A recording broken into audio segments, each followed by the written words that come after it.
बिस्मिल्लाहिर्रहमानिर्रहीम। Dear student, अस्सलाम वालेकुम। अपने प्रीवियस लेक्चर में हमने सब सीक्वेंस का आइडिया जो था उसको देखा था, और इसके अलावा एक रिज़ल्ट हमने प्रूव किया था कि अगर कोई सीक्वेंस कन्वर्जेंट हो तो उसकी हर सब सीक्वेंस जो है वो उसी लिमिट को कन्वर्ज करेगी जिसको उसकी पेरेंट सीक्वेंस करती थी। ठीक है, सब सीक्वेंस ऐसे ही है, एक सीक्वेंस है उसका कुछ हिस्सा अलग कर लें। जिस तरह टेल्स जो है वो एक स्पेशल टाइप की सब सीक्वेंसेस हैं। आप किसी भी और जो है पैटर्न के साथ जो है किसी सीक्वेंस की टर्म्स को अलहदा करके लिख सकते हैं। ठीक है जी, तो वो उस सीक्वेंस की सब सीक्वेंस होगी। तो इसलिए सीक्वेंस के साथ आप अगर एन यूज़ करते हैं तो सब सीक्वेंस के साथ इंडेक्स एन के होता है, वो उस ओरिजिनल सीक्वेंस के साथ उसका रिलेशनशिप शो करने के लिए एन लिखा जाता है, जबकि सब सीक्वेंस के जो टर्म्स हैं वो वेरी करते हैं इंडेक्स के साथ। ठीक है जी, तो आज हम उससे रिलेटेड कुछ एग्जांपल्स करेंगे कि अगर आपके पास सीक्वेंस कन्वर्जेंट हो तो उसकी हर सब सीक्वेंस भी उसी लिमिट को कन्वर्ज करेगी जिसको उसकी पेरेंट सीक्वेंस कर रही थी। ठीक है, तो इस रिजल्ट को अप्लाई करते हुए हम कुछ लिमिट्स जो है उनको फाइंड आउट करने की कोशिश करेंगे, और कुछ सब सीक्वेंसेस से रिलेटेड कन्वर्जेंस के रिजल्ट्स जो है उसको भी देखते हैं। तो बिस्मिल्लाह करते हैं जी। जी, सब सीक्वेंसेस का आइडिया यहाँ पे ये डेफिनेशन होगी। ये सीक्वेंस है, अगर इसके अंदर से ऐसे इंडिसेस जो किसी स्ट्रिक्टली इंक्रीजिंग ऑर्डर में हैं वो चूज़ करके वो वाली टर्म्स नीचे लिख ली जाएँ। ये सारी टर्म्स इस सीक्वेंस में से नीचे आई हैं। ठीक है जी, अलहदा हो गई हैं, तो ये सब सीक्वेंस होगी। उसने कुछ स्पेशल जो है दी भी हुई है, ये आपके पास सीक्वेंस है, इसमें से दूसरी चौथी छठी एंड सो वन टर्म्स लिख ली हैं, यानी कि 1/2 के टाइप की टर्म्स इसमें से अलहदा कर ली, तो ये एक सब सीक्वेंस होगी। ये सारी टर्म्स जो हैं एक्स प्राइम की ये यहाँ पे मौजूद होंगी, तो ये सब सीक्वेंस होगी और ये उसकी पेरेंट सीक्वेंस होगी। ठीक है जी, ऐसे ही आपके पास अगर ये आपके पास है 1/, यानी कि इसी सीक्वेंस की 1/2, 1/3, इसी में से आप ये और टर्म्स जो हैं पहली, तीसरी, फिर पांचवी, तो यहाँ पे आ गई, पहली आ गई इसकी, फिर तीसरी आ गई, फिर पांचवी, और सारी और टर्म्स 1/2 k-1, ये भी एक सब सीक्वेंस है इसकी। अच्छा, अब इसमें सारे नीचे जो है वो नेचुरल नंबर्स आ रहे हैं, तो आपके पास ये सारे जो फैक्टोरियल्स हैं ये भी नेचुरल नंबर्स बन रहे हैं। जैसे 1/2 फैक्टोरियल 1/2 है, यहाँ पे अवेलेबल है। 1/4 फैक्टोरियल जो है आपके पास वो हो जाएगा 24। ठीक है, वो भी इसमें कहीं होगा, और ऐसे ही 1/6 फैक्टोरियल कोई नेचुरल नंबर बनेगा 6 फैक्टोरियल जब आप निकालेंगे वो यहाँ पे कहीं आपको मिल जाएगा। तो ये भी एक सब सीक्वेंस है इसी सीक्वेंस की। तो ये एक सीक्वेंस है, एक्स जो लिखी हुई है आपके पास, और ये एक्स प्राइम या ये ले लें, या ये सारी इसकी सब सीक्वेंसेस हैं, और ये आपके पास जो है उसकी सब सीक्वेंसेस नहीं है। ठीक है जी, आपको मिलती जुलती नज़र आ रही है, लेकिन इसमें इंडिसेस के अंदर अगर आप देखें ना, ये वाला ऑर्डर जो है आपने लिखा था ये वाला ऑर्डर नहीं है, इसलिए ये इसकी सब सीक्वेंसेस नहीं है। इसमें आपके पास 1/2 है और फिर 1/1 है, लेकिन इसमें 1/2 के बाद ये वाली टर्म 1/1 कहीं नहीं आएगी।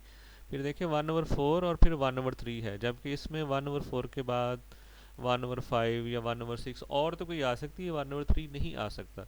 तो इसके जो आपके पास जो टर्म्स हैं वो इसमें से नहीं आई। ऑर्डर जो है वो चेंज नहीं होना चाहिए। जिस ऑर्डर में टर्म्स यहाँ पे है आप उसमें से कुछ छोड़ सकते हैं, कुछ लिख सकते हैं, लेकिन ऑर्डर चेंज नहीं कर सकते। ऐसे ये भी जो है सब सीक्वेंस नहीं है उसकी। ठीक है, तो ऐसे टेल्स जो होती हैं वो भी सब सीक्वेंसेस होती हैं, ये स्पेशल केस है। फिर हम आपने ये रिजल्ट पढ़ा कि अगर कोई सीक्वेंस कन्वर्ज करती है तो उसकी सारी जो सब सीक्वेंसेस हैं वो भी उसी लिमिट को कन्वर्ज करेंगी जिसको पेरेंट सीक्वेंस कह रही होगी। फिर आपने ये लिमिट फाइंड आउट की थी सब सीक्वेंस के आइडिया से, ये वाला रिजल्ट यूज़ करके, कि अगर आपके पास b जो है वो ग्रेटर देन 0 लेस देन 1 हो तो limit of b n is equal to 0 होती है। पहले हमने इसको ऑलरेडी प्रूव किया हुआ है पर नॉलेज इनक्वालिटी लगा के कि ये लिमिट 0 आती है। अब दोबारा से हम देखते हैं इसको, हम मोनोटोन कन्वर्जेंस थ्योरम लगाते हैं और उसके साथ ये वाला रिजल्ट चूज़ करते हैं कि अगर सीक्वेंस कन्वर्ज करती तो उसकी हर सब सीक्वेंस जो है वो भी उसी लिमिट को कन्वर्ज करेगी।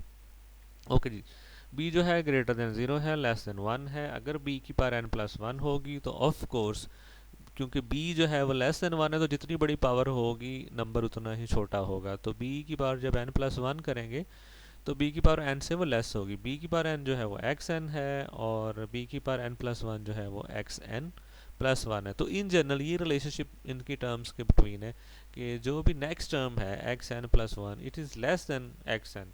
तो इसका मतलब है कि सीक्वेंस जो है वो डिक्रीजिंग है, ठीक है। नेक्स्ट टर्म जो है वो स्ट्रिक्टली लेस है उससे पहले वाली टर्म से, ठीक है जी। तो डिक्रीजिंग हो गई, ठीक है जी। और इसके अलावा आपके पास आप बी जो है बिटवीन 0 और 1 है, तो जो मर्जी पावर ले लें, ठीक है जी। ये नेगेटिव नहीं आएगा और कभी भी 1 से बड़ा नहीं आएगा। तो all x n's are greater than equal to 0 less than equal to 1, ठीक है जी। अब आपके पास ये सीक्वेंस जो है ना सिर्फ जो है वो मोनोटोन है क्योंकि ये डिक्रीजिंग थी, इसके साथ साथ ये बाउंडेड भी है। इसकी सारी टर्म्स के ऊपर बाउंड्स मौजूद हैं कि उनके साइज इससे छोटे नहीं हो सकते, इससे बड़े नहीं हो सकते। तो ये मोनोटोन कन्वर्जेंस थ्योरम जो है उसकी एप्लीकेशन के लिए अब सूरत हाल जो है वो फिजिबल है कि एक ऐसी सीक्वेंस आपको मिल गई है जो मोनोटोन भी है और उसके साथ साथ बाउंडेड भी है, तो आपको गारंटी मिल गई कि ये कन्वर्ज करती है। आपने कोई लिमिट ले ली, ये इसकी लिमिट है एक्स, ठीक है जी, सही। अब आप बी जो एक्स एन है इसमें से आप जो है एक्स टू एन निकालते हैं। जब एक्स टू एन निकालेंगे तो वो आपके पास बी एन की बजाय बी की पावर टू एन हो जाएगा, जैसे इसने लिखा हुआ है, ठीक है। तो अब होगा क्या, ये आप उसकी यानी कि सेकंड टर्म, चौथी टर्म ओरिजिनल सीक्वेंस की, फिर सिक्स टर्म, फिर eight term, two n terms जो है निकालते जाएंगे। जैसे नेचुरल नंबर्स में से आप इवन नेचुरल नंबर्स को अलग कर रहे हैं, तो ऐसे ही जो ओरिजिनल सीक्वेंस है उसके इंडिसेस नेचुरल नंबर्स हैं सारे, और जो सब सीक्वेंस है उसकी इंडिसेस सिर्फ इवन नेचुरल नंबर्स हैं। तो इस तरह से ये टर्म्स निकाल रहे हैं आप, यानी कि जो आपके पास ओरिजिनल सीक्वेंस है वो है b, b square, b cube, b की पावर 4, बी की पावर 5, बी की पावर 6। उसकी सब सीक्वेंस आपने लिखी है जिसमें क्या लिखा है आपने, बी स्क्र, बी की पावर 4, बी की पावर 6, बी की पावर 8। तो ये x2n जो है this is a sub sequence of the original sequence b raise to the power n, ठीक है जी। इसकी एक सब सीक्वेंस ले ली है, इसमें सारी पावर्स आ रही हैं 1 2 3 4 5 6 सो ऑन। और b की पावर 2n इसकी एक सब सीक्वेंस है, उसमें सिर्फ आ रहा है जी b की पावर 2, b की पावर 4, b की पावर 6, और जो भी इवन पावर्स हैं वो सारी आ रही। अच्छा जी, अब गारंटी है कि ये सीक्वेंस जो है आपके पास ये कन्वर्ज कर रही है, उसकी कोई लिमिट आपने ज्यूम कर ली एक्स मोनोटोन कन्वर्जेंस थ्योरम से, क्योंकि ये आपके पास बाउंडेड थी, मोनोटोन थी, इसकी जो कन्वर्जेंस है वो गारंटीड है, ठीक है जी। तो सब सीक्वेंस की जो भी है वो भी गारंटीड है, सब सीक्वेंस भी कन्वर्ज करेगी वो इस रिजल्ट से कि अगर कोई सीक्वेंस कन्वर्ज करती है तो उसकी हर सब सीक्वेंस भी उसी लिमिट को कन्वर्ज करेगी जिसको उसकी पेरेंट सीक्वेंस कर रही है, ठीक है जी। तो इसलिए ये जो आपने x2n निकाली है जो कि b की पावर 2n है, b की इवन पावर्स वाली है, ये भी कन्वर्ज करेगी, ठीक है जी, सही है। और इसकी लिमिट भी वही होगी, ठीक है। तो limit of x two n जो है वो वही होगी जो आपके पास ओरिजिनल सीक्वेंस की थी एक्स, ठीक है जी। तो limit of x two n क्या आ गया, जो उसकी पेरेंट सीक्वेंस की थी, पेरेंट सीक्वेंस की क्या थी जी, ये पेरेंट सीक्वेंस की लिमिट है, x is the limit of x n, x two n is a sub sequence of x n, तो उसकी लिमिट भी वही है, limit of x two n is x. अच्छा जी, अब आपके पास एक्स टू एन जो है बेसिकली अगर उसको आप देखें तो वो क्या है, वो जो बी एन है उसका स्क्वायर है, ठीक है। तो बी एन का स्क्वायर होने की वजह से आपके पास यहाँ पे आप लिख सकते हैं एक्स एन जो है लिमिट उसका स्क्वायर, ठीक है। ये जो सब सीक्वेंस आपने बनाई है ये समझ लें कि उसी की टर्म्स जो थी, जैसे आपके पास बी वन, बी की power 1, b square, b cube, इनके स्क्वायर्स ले लें तो आपके पास क्या आ जाएगा, बी स्क्वायर, बी की पावर 4, बी की पावर 3 वाली का स्क्वायर लेंगे, बी की पावर 6, बी की पावर 4 वाले का जो है तो आपके पास बी की पावर 8। तो इसलिए जो नई सब सीक्वेंस आपने बनाई है वो ओरिजिनल सीक्वेंस की टर्म्स के स्क्वायर्स लेने से आ गई है। तो एक और आपके पास रिजल्ट था कि लिमिट जो है इसकी वो भी पुरानी लिमिट का स्क्वायर हो जाएगी। तो इस तरह एक्स जो है उनके बिटवीन एक रिलेशनशिप बन गया कि एक्स ऐसा है कि ये अपने स्क्वायर के इक्वल है, x is equal to x square, ऐसा रियल नंबर है, ठीक है जी। अच्छा, तभी वो सब सीक्वेंस की लिमिट भी हो सकता है क्योंकि सब सीक्वेंस क्या है जी, ओरिजिनल सीक्वेंस का स्क्वायर लेने से आ रही है, ठीक है। जैसे आपके पास ये सीक्वेंस है जिसमें आपके पास लिखा हुआ है b, b square, b cube, b की पावर 4, बी की power 5 and so on. Sub sequence क्या है जी, बी स्क्वायर, बी की पावर 4, बी की पावर 6, बी की पावर 8।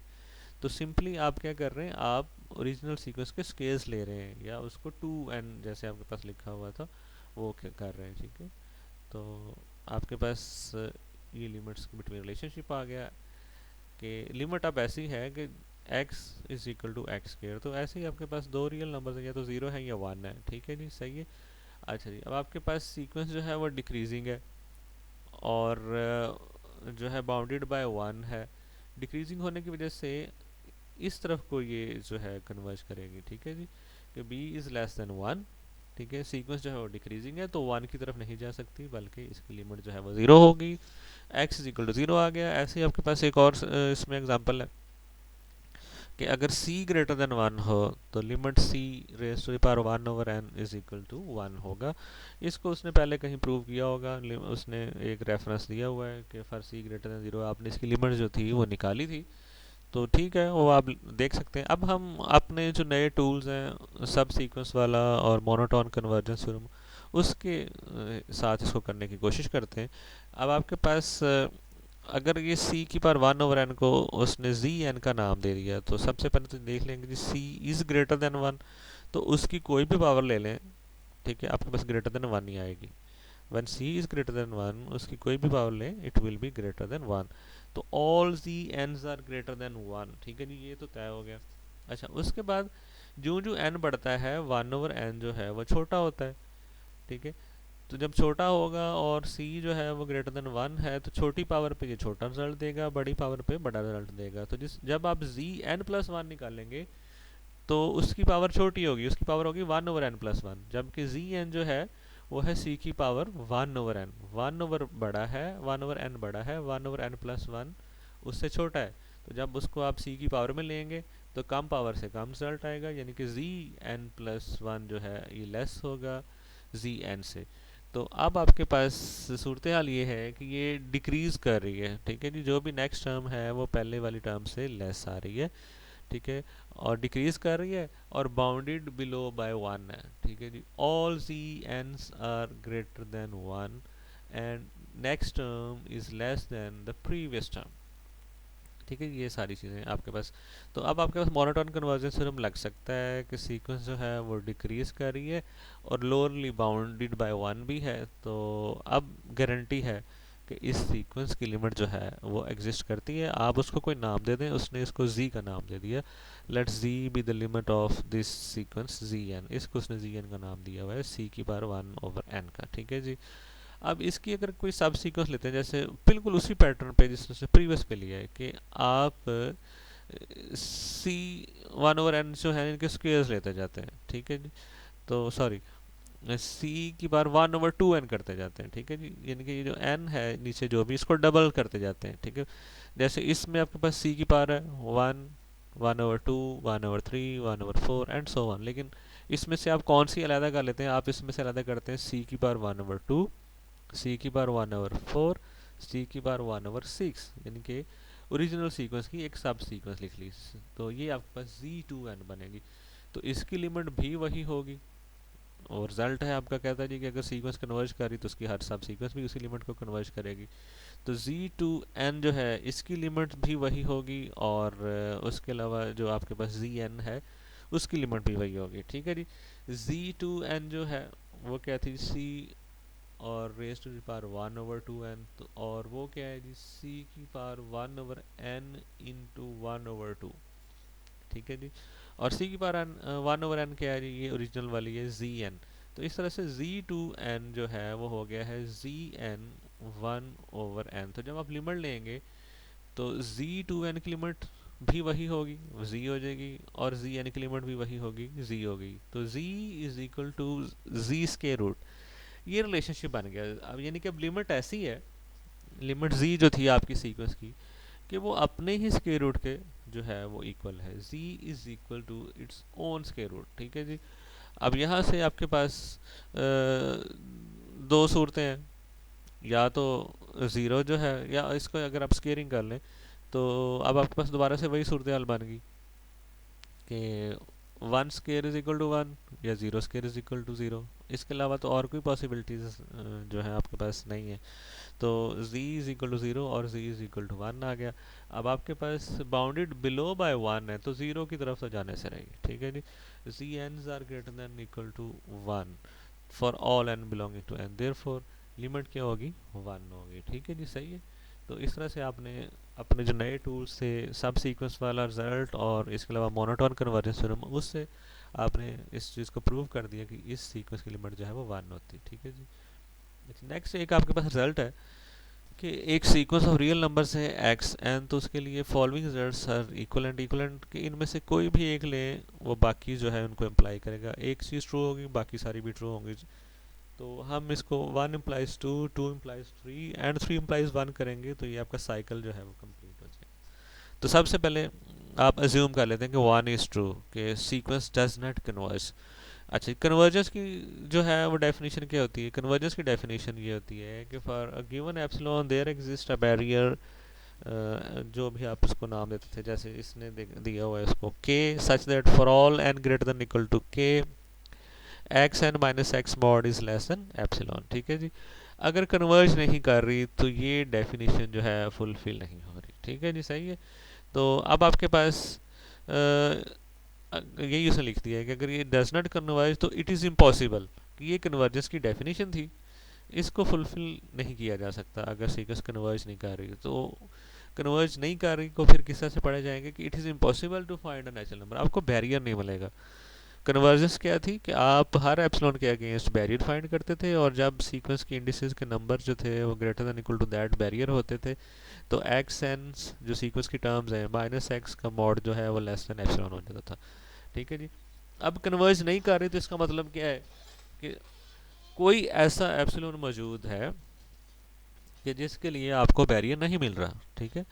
कन्वर्जेंस हो तो क्या होता है, हर एप्सिलॉन के अगेंस्ट जो भी गिवन हो आप सक्सेसफुली एक बैरियर फाइंड आउट कर सकते हैं।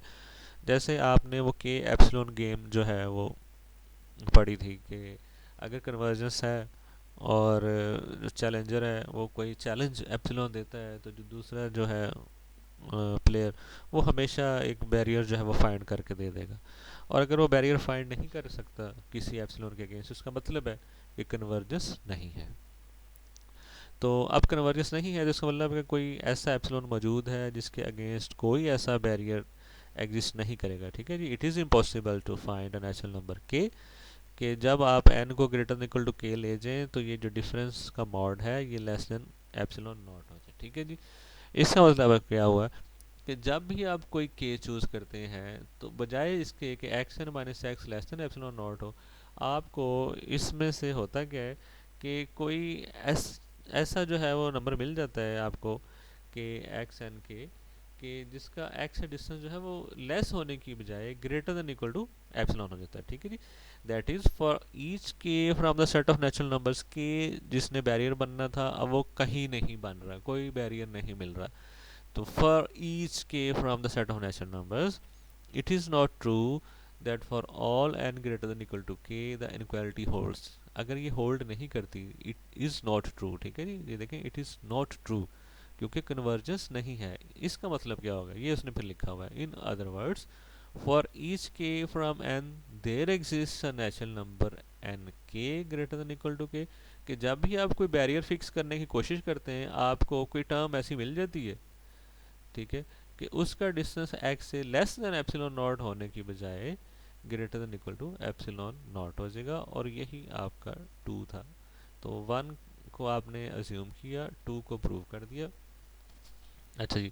अब हम 2 को अज्यूम करते हैं और 3 को प्रूव करते हैं। हम 2 को अज्यूम करते हैं जी कि आपके पास एक ऐसा एप्सिलॉन नॉट मौजूद है विच इज़ ग्रेटर देन 0, कि अब आप कोई भी बैरियर फिक्स करने की कोशिश करें, कोई भी के from the set of natural numbers ले लें, आपके पास हमेशा सीक्वेंस की कोई ऐसी टर्म मिलेगी जिसका डिस्टेंस एक्स से, यानी कि एक्स एन के माइनस एक्स मॉड जो है वो greater than equal to epsilon not होगा। ठीक है। लेस देन एप्सिलॉन नॉट नहीं होगा क्योंकि अब कन्वर्जेंस नहीं हो रही। ठीक है जी। तो ये अजम्पशन है आपका कि ये चीज़ होल्ड करती है, और आपने प्रूव करना है इसी में से कि there exist n epsilon not such that and a subsequence x prime x and k of x such that x and k minus x mod is less than epsilon not. तो basically उसी को आपने यहाँ पे यानी कि 2 से 3 पे बिल्कुल सेम चीज़ है, आपने लिखना है इसको। ठीक है जी। अच्छा जी। लेट एप्सिलॉन नॉट बी, जो आपके एग्जाम्पशन 2 में था, be as in 2, and let n1 belongs to n। ये अब आपने क्या किया, आपने ये नंबर्स जो हैं n1 n2 इनको जो है आपने फिक्स करते जाना।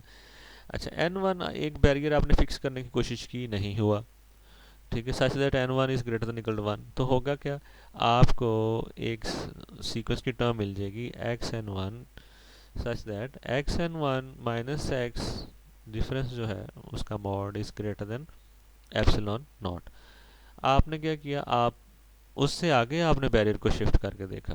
पहले आपने n1 को ही रखा, फिर आपने क्या किया, उससे आगे चले गए, n2 इज़ ग्रेटर देन, आपने कोशिश की कि ये तो नहीं बैरियर बन रहा n2, लेकिन फिर भी हुआ क्या, वो कहता है हमेशा आपका बैरियर फेल हो जाता है। फिर क्या हुआ, एक xn2 मिल गई कि डिस्टेंस अब भी लेस देन एप्सिलॉन नॉट होने की बजाय greater than equal to epsilon not हो गया। और इसी तरह से आप चलते गए और आपके पास एक सीक्वेंस आ गई एक्स एन के, ठीक है, which is the sub sequence of original sequence. उसी की कुछ टर्म्स आ गई हैं जो लेस देन एप्सिलॉन नॉट वाली कंडीशन को वायोलेट कर रही हैं और greater than equal to epsilon not result दे रही हैं। तो इस तरह से आपके पास सीक्वेंस के अंदर से ऐसी टर्म्स को जब आपने एक जगह इकट्ठा किया तो एक सब सीक्वेंस बन गई। और इन सारियों के अंदर खूबी क्या है, ये वाली खूबी है, x n one minus x mod is greater than equal to epsilon not, x n two यानी कि x n two minus x mod जो है greater than equal to epsilon not and so on, सब की यही खूबी है, ठीक है, सच दैट एक्स एन के minus x mod is greater than equal to epsilon not for all k belonging to n. ठीक है जी, ये 2 से आप 3 पे आ गए। अब आप 3 को कहते हैं जी होल्ड करता है और 1 को प्रूव करते हैं जी, ठीक है जी।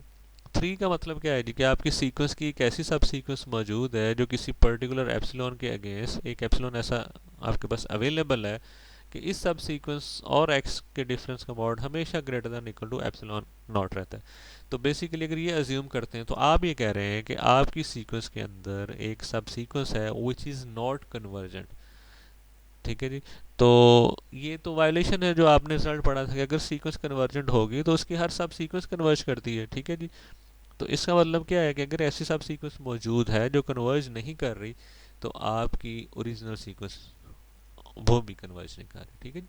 तो ये आपके पास आ गया जी, ठीक है, यहाँ तक चलें, आप इसको कर लीजिएगा। नेक्स्ट लेक्चर में इंशाल्लाह हम डाइवर्जेंस क्राइटेरियन जो है वो रखेंगे, क्योंकि अब एग्ज़ाम आने वाले हैं तो मैं कोशिश कर रहा हूँ कि थोड़ा सा शॉर्ट इसको रखें लेक्चर्स को। ओके जी, अल्लाह हाफिज़।